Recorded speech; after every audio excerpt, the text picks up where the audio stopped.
महाभागवत हुए हैं। तो भिक्षावृत्ति करते हुए जगन्नाथ जी के दर्शन करने जा रहे थे। एक घर में भिक्षा मांगा, तो जो भजन विहीन है तो रूप को देखकर, शरीर को देखकर आकर्षण होता है। तो जो भजन करने वाले होते हैं उनमें भागवती अनुपम सौंदर्य होता है। त्वचा से नहीं मतलब है उसका, एक आकर्षण होता है, भागवती का आकर्षण। एक सबको ऐसा लगेगा ये मेरे हैं, ये अपने हैं, मानो मेरे बहुत प्रिय दोस्त हैं, ऐसा अपनापन, क्योंकि सबके हृदय में भगवान विराजमान है और उन भगवान से प्रेम करते हैं। पर उसकी गलत दृष्टि बहू की हुई जो उस घर में थी। तो उसने कहा महाराज यही भिक्षा पालो। कहाँ जाना है? बोले जगन्नाथ जी जाना है। तो कल चले जाना, आज यहीं पालो। तो जैसी भगवान की इच्छा। सिद्धांत है दरवाजे के बाहर से रोटी मांग के किसी मंदिर में लेटो, या ऐसी जगह वृक्ष के, या कहीं ऐसी जगह गृह निषेध किया गया है। वैराग्यवान को ऐसी जगह नहीं रोकना चाहिए जहाँ पूरा परिवार समुदाय है, वहाँ उनके परमाणु है। आप वहाँ भिक्षा ले लीजिए, आप अलग लेटिए, या ऐसी कोई जगह है जहाँ परिवार से अलग है, वहाँ होना चाहिए। तो सहज स्वभाव में रुके, तो सुबह चले जाना। और रात्रि में वो भाव दूषित करके उनसे बात, उनका तुम्हारे पति हैं, तुम ऐसा कैसे भाव कर सकते हो?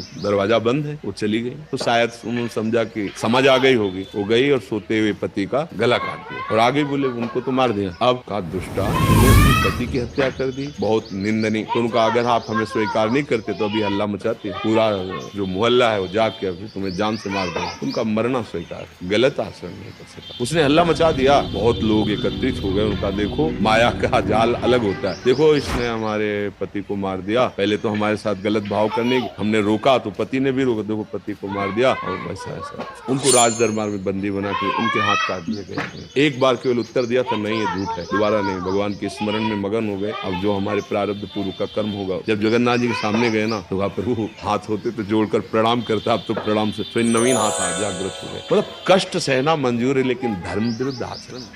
सदन जी